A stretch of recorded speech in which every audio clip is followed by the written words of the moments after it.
স্বাগত জানাচ্ছি যমুনা টেলিভিশনের নিয়মিত আয়োজন প্রবাসী বাংলাদেশে। বিশ্বের বিভিন্ন প্রান্তে থাকা প্রবাসীদের খবরাখবর নিয়ে আপনাদের সাথে আছি আমি মহিউদ্দিন মধু। নোবেলজয়ী ডক্টর মোহাম্মদ ইউনূসের বিরুদ্ধে আদালতের রায় এবং মামলার বিষয়টি পর্যবেক্ষণ করছে যুক্তরাষ্ট্র, এমনটা জানিয়েছে মার্কিন পররাষ্ট্র দপ্তর।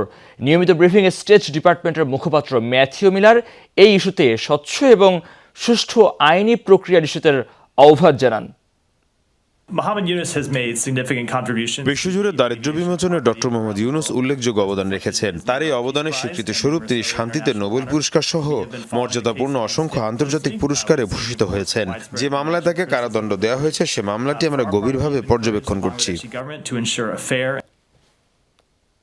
7 জানুয়ারি অনুষ্ঠিত হতে যাচ্ছে দ্বাদশ জাতীয় সংসদ নির্বাচন। এই নির্বাচনকে ঘিরে দেশের পাশাপাশি প্রবাসেও চলছে আলোচনা সমালোচনা। এক পক্ষের দাবি দেশকে এগিয়ে নিতে বিকল্প নেই আওয়ামী লীগের, অন্যদিকে আরেক পক্ষের অভিযোগ আবারও একতরফা নির্বাচনের মাধ্যমে ক্ষমতায় যাওয়ার পরিকল্পনা করছে সরকার। তবে নির্বাচন হলে তা অবাধ, সুষ্ঠু, শঙ্কামুক্ত হবে এমনটি প্রত্যাশা সবার। নির্বাচন নিয়ে ইউরোপ প্রবাসী বাংলাদেশিদের ভাবনা জানাচ্ছেন সহকর্মী জাকির হোসেন সুমন। নির্বাচনের আছে আর মাত্র একদিন। দেশের মতো প্রবাসেও ভোট নিয়ে পক্ষে বিপক্ষে আলোচনা সমালোচনার ঝড় উঠছে। ইউরোপ প্রবাসী বাংলাদেশিরাও ব্যস্ত ভোটের সমীকরণ মেলাতে। নৌকার সমর্থকরা বলছেন দেশের ব্যাপক উন্নয়ন ঘটিয়েছে আওয়ামী লীগ সরকার, যে কারণে আবারও প্রধানমন্ত্রী শেখ হাসিনার পক্ষেই রায় দেবে জনগণ। আমার জননেত্রী শেখ হাসিনার জন্য আবারও ক্ষমতায় আসতে পারে এবং আমি চাই যে অবাধ সুষ্ঠু নির্বাচন হোক এবং এই সরকার আবারই ক্ষমতায় আসুক।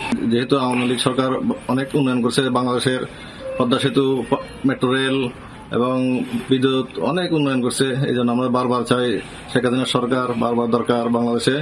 অন্যদিকে বিএনপি সমর্থকদের দাবি জনগণের রায় নয়, বরং কারসাজি করেই আবারও ক্ষমতায় যাওয়ার সব প্রস্তুতি শেষ করেছে আওয়ামী লীগ। তাদের দাবি এবারের নির্বাচনে আওয়ামী লীগ ছাড়া অন্য কোনো প্রার্থী নেই।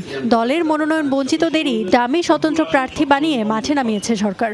বর্তমানে দেশ যেভাবে চলতেছে আসলে এইভাবে আমরা আশা করি না। আমাদের স্বপ্ন, আমাদের মুক্তিযুদ্ধের চেতনায় আসলে এইটা যায় না। তো আমরা চাই দেশে একটা সুষ্ঠু নির্বাচন হোক।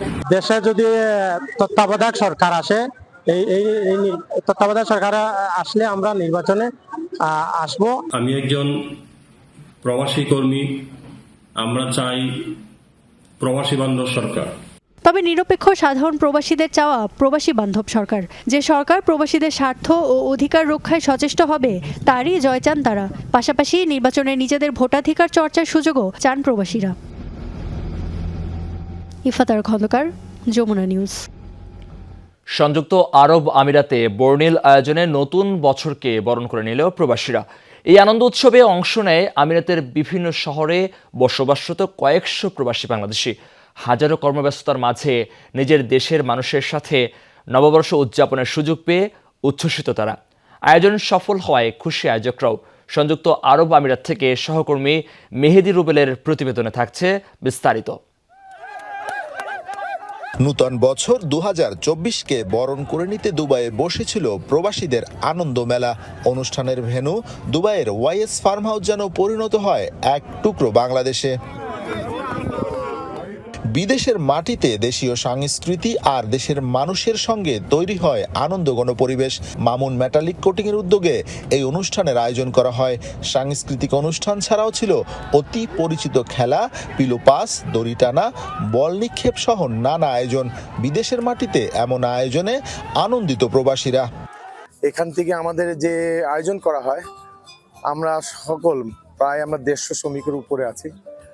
আমরা একত্রিত হয়ে মনে হয় নিজে ভাই সবাই একত্রিত হই, নিজের একটা আনন্দ করি। প্রতি বছরে সবাই কোম্পানি ওয়ার্কার মিলে আমরা এখানে আসি। আমাদেরকে বিভিন্ন জায়গায় অনুষ্ঠান করে আমাদের এখানে, বাট আমাদের কাছে অনেক এনজয় লাগে।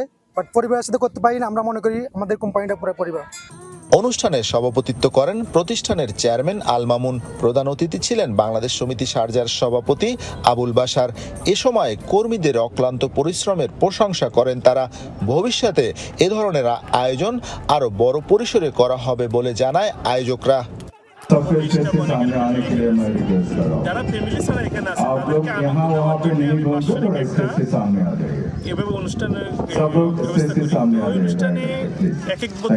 थोड़ी देर में जो है ना हम लोग आज का प्रोग्राम चालू करेंगे। आप लोग स्टेज के सामने आ जाइए। অনুষ্ঠান শেষে ভালো পারফরমেন্সের পুরস্কার স্বরূপ কর্মীদের দেওয়া হয় উমরা প্যাকেজ, বুরুজ খলিফা ও দেশ ভ্রমণের টিকিট। পরে অনুষ্ঠানে অংশগ্রহণকারীদের মাঝে পুরস্কার ও ক্রেস্ট বিতরণের মধ্য দিয়ে শেষ হয় আয়োজন। মেহেদি রুবেল, যমুনা নিউজ, সংযুক্ত আরব আমিরাত। সৌদি আরবের সড়ক দুর্ঘটনায় মৃত্যু হয়েছে, মা মেয়ের জানাজা সম্পন্ন হয়েছে। স্থানীয় সময় বৃহস্পতিবার বাদ মাগরিব উম্মুল হামাম কিং খালেদ মসজিদে অনুষ্ঠিত হয় জানাজার নামাজ। পরে একটি স্থানীয় মসজিদে কবরস্থানে দাফন করা হয় তাদের। জানা গেছে ব্যবসায়ী নুরুল আলম গত সোমবার পরিবার নিয়ে উমরা পালনের উদ্দেশ্যে আবুধাবি থেকে সৌদি আরবের উদ্দেশ্যে মক্কায় যাচ্ছিলেন। পথে হঠাৎ গাড়ির একটি চাকা খুলে যায়, এতে নিয়ন্ত্রণ হারিয়ে মারাত্মক সড়ক দুর্ঘটনার শিকার হন তারা। খবর পেয়ে তাদের উদ্ধার করে হাসপাতালে পাঠায় পুলিশ। পরে চিকিৎসাধীন অবস্থায় মঙ্গলবার মৃত্যু হয় মা নূরজাহান ও মেয়ে আমিরা জাহান। লেবাননে অভিষেক হয়েছে বিএনপির নাকাশ আদবাইয়া শাখার। শনিবার ঘোষণা করা হয়েছে শাখার নতুন কমিটি। নবনির্বাচিতদের নাম ঘোষণা করেন লেবানন বিএনপি শাখার সাধারণ সম্পাদক সৈয়দ আলম হোসেন। সভাপতি নির্বাচিত হয়েছেন রুহুল আমিন, সাধারণ সম্পাদক নির্বাচিত হয়েছেন বাবলু মিয়া ও সাংগঠনিক সম্পাদক নির্বাচিত হয়েছেন বাবলু মিয়া। নবনির্বাচিত এই কমিটির মেয়াদ আগামী 2 বছর। এ সময় একতরফা নির্বাচন বর্জনে দেশে ও প্রবাসে জনমত গড়ে তুলতে নেতাকর্মীদের প্রতি আহ্বান জানান বক্তারা। লেবানন বিএনপির রফিকুল ইসলাম ও জিএম সুমনের যৌথ সঞ্চালনায় অনুষ্ঠানে উপস্থিত ছিলেন নাকাশ আদবাইয়া শাখার বিল্লাল হোসেন মানিক হাওলাদার সহ অন্যান্যরা। ফ্রান্সে চালু হতে যাচ্ছে ই পাসপোর্ট সেবা। জাতীয় প্রবাসী দিবস উপলক্ষে আয়োজিত এক অনুষ্ঠানে এমনটি জানান রাষ্ট্রদূত। এ সময় প্রবাসীদের পেনশন স্কিমে অংশগ্রহণ করতেও আহ্বান জানান তিনি। পরে দেশের উন্নয়নে প্রবাসীদের অবদানের প্রশংসাও করেন তিনি। এ সময় ই পাসপোর্ট সেবার জন্য দূতাবাসকে ধন্যবাদ জানান প্রবাসীরা। একই সাথে ভোটাধিকার প্রয়োগ ও ফ্রান্স থেকে বাংলাদেশ বিমানের সরাসরি ফ্লাইটের দাবিও জানান তারা। এ সময় উপস্থিত বাংলাদেশ কমিউনিটির রাজনৈতিক, সামাজিক, সাংস্কৃতিক, সাংবাদিক নেতৃবৃন্দ উপস্থিত ছিলেন। বাংলাদেশ সরকারের দেয়া কমার্শিয়াল ইম্পর্টেন্ট পার্সন নির্বাচিত হয়েছেন সংযুক্ত আরব আমিরাত প্রবাসী জয়নাল আবেদিন। দেশ ফেরত জয়নাল আবেদিনকে ফুল দিয়ে বরণ করে নেন শারজা প্রবাসীরা। এয়ারপোর্টেই ফুলের শুভেচ্ছায় তাকে সিক্ত করে কয়েকশো প্রবাসী স্বাগত জানান প্রবাসে। জয়নাল আবেদিন জানান প্রবাসীদের এমন ভালোবাসায় তিনি অভিভূত। সরকারের দেয়া সিআইপি মর্যাদায় ভূষিত হয়ে একই সাথে তিনি অনুপ্রাণিত ও গর্বিত। দেশের জন্য আরও কঠোর পরিশ্রম করতে উৎসাহিত হয়েছেন বলেও জানান তিনি। প্রতি বছর সরকার রেমিটেন্স যোদ্ধাদের এই মর্যাদায় সম্মানিত করেন। এবার গেল 2 বছরের তালিকা একসাথে প্রকাশ করা হয়। তা নিয়ে প্রবাসীদের মাঝে বিরাজ করছে উৎসব মুখর পরিবেশ। জয়নাল আবেদিন ভাইয়ের সম্বর্ধনায় সিপি হওয়ার কারণে আমরা এখানে সবাই একত্রিত হয়েছি। আমাদের জনসম্মুখে এত মানুষ আমাদের জন্য আসবে, সেটা আমাদের কখনো কল্পনার বাইরে। গাজা উপত্যকা জুড়ে ব্যাপক আগ্রাসন অব্যাহত রেখেছে ইসরায়েলি সেনারা। খান ইউনিসে ইসরায়েলের বোমা হামলায় এক পরিবারই 14 জন নিহত হয়েছে। এছাড়া বুধবারও জাবালিয়া শরণার্থী শিবিরে চালানো হয় হামলা, এতে ধ্বংস হয়েছে বেশ কিছু ভবন। রাফা এলাকায়ও বোমাবর্ষণ অব্যাহত। খান ইউনিসে 20 ও রাফায় 4 জনের মৃত্যুর তথ্য জানিয়েছে স্থানীয় কর্তৃপক্ষ। এদিকে উত্তর গাজায় ওষুধ, খাবার সহ সব ধরনের মানবিক সহায়তা প্রদানে বাধা দেওয়ার অভিযোগ তুলেছে জাতিসংঘ। সংগঠনটি বলছে 3 দিন ধরে এই অঞ্চলে প্রবেশ করতে পারছে না কোনো স্বেচ্ছাসেবী সংগঠন।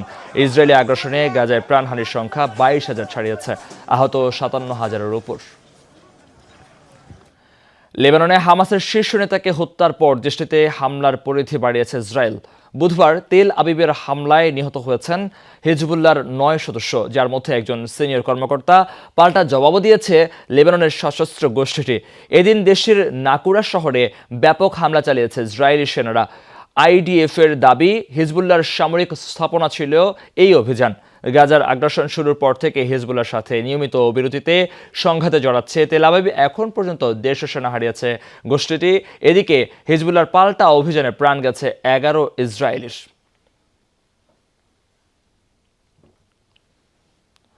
লেবাননের সার্বিক পরিস্থিতি জানাতে আমাদের সাথে সরাসরি যুক্ত হবেন সহকর্মী বাবু সাহা। বাবু সাহা, আমাদের একটু জানাবেন কি লেবাননের বর্তমান পরিস্থিতি আসলে কেমন দেখছেন? মধু, আপনাকে ধন্যবাদ। গত মঙ্গলবার সন্ধ্যায় যখন ইসরায়েলের ড্রোন অ্যাটাকে যখন হামাস নেতা নিহত হয়, তখন তারপর থেকে কিন্তু গোটা বৈরুত স্তব্ধ হয়ে পড়ে। এবং আমি যেখানে এখন লাইভ দিচ্ছি তার থেকে 3 কিলোমিটার দূরে কিন্তু যে দাহি এলাকাতে কিন্তু এই ঘটনা ঘটে।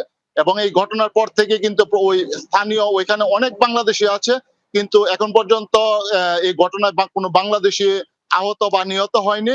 তাছাড়া পুরো এলাকা বৈরুত সহ পুরো এলাকা স্তব্ধ ছিল। এবং আজকে এই হামাস নেতার যখন দাফন সম্পন্ন হয়, ঠিক সেই মুহূর্তে কিন্তু শত শত ফিলিস্তিনি তারা এই লাশ নিয়ে কিন্তু তারা সেখানে এই কবরস্থানে যায় এবং প্রায় শত শত রাউন্ড ফাঁকা গুলি ছুড়ে ঠিক দুপুরের দিকে কিন্তু এই লাশটি এখানে দাফন করা হয়।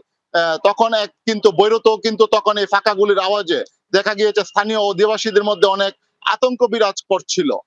তবে এই মুহূর্তে বলা যায় যে মঙ্গলবারের পর থেকে ঘটনা যদিও কিছুটা স্বাভাবিক প্রক্রিয়া ছিল না, কিন্তু এখন পর্যন্ত বৈরুতের অবস্থা অনেকটা স্বাভাবিক রয়েছে। গতকাল হিজবুল্লাহর নেতা নসরুল্লাহ উনি ভাষণ দিয়েছেন এবং উনি হুঁশিয়ারি উচ্চারণ করেছেন ইসরায়েলের বিরুদ্ধে। তবে বিশ্লেষকরা ধারণা করছেন, পাশাপাশি বাংলাদেশিরা ধারণা করছেন যে কোনো মুহূর্তে কিন্তু সংঘাত বেড়ে যেতে পারে। এই বিষয়ে কিন্তু প্রবাসী বাংলাদেশিরা খুবই আতঙ্কগ্রস্ত। এদিকে বাংলাদেশ দূতাবাসও কিন্তু মঙ্গলবার যখন ঘটনা ঘটে তারপর থেকে কিন্তু বাংলাদেশ দূতাবাস তারা প্রবাসী বাংলাদেশিদের খোঁজ খবর রাখছিল যে সেই ঘটনায় কেউ আহত বা নিহত হয়েছে কিনা। তাছাড়া এই ঘটনা যেহেতু সীমান্তে প্রতিদিনই সেখানে হামলা এবং পাল্টা হামলা চলছে, সেহেতু কিন্তু লেবাননে যে এখনো তেমন কোনো বড় ধরনের ঘটনা ঘটবে সেটা কিন্তু উড়িয়ে দেওয়া যায় না। তারপরও কিন্তু পরিস্থিতি অনেকটাই স্বাভাবিক রয়েছে বৈরুতে। এই ছিল মধু শেষ সংবাদ। বাবু, আপনাকে ধন্যবাদ বিস্তারিত জানাচ্ছিলেন। আর এই ছিল প্রবাসী বাংলাদেশের এখন এই আয়োজনে এতক্ষণ সাথে থাকার জন্য আপনাদের সবাইকে ধন্যবাদ জানাচ্ছি।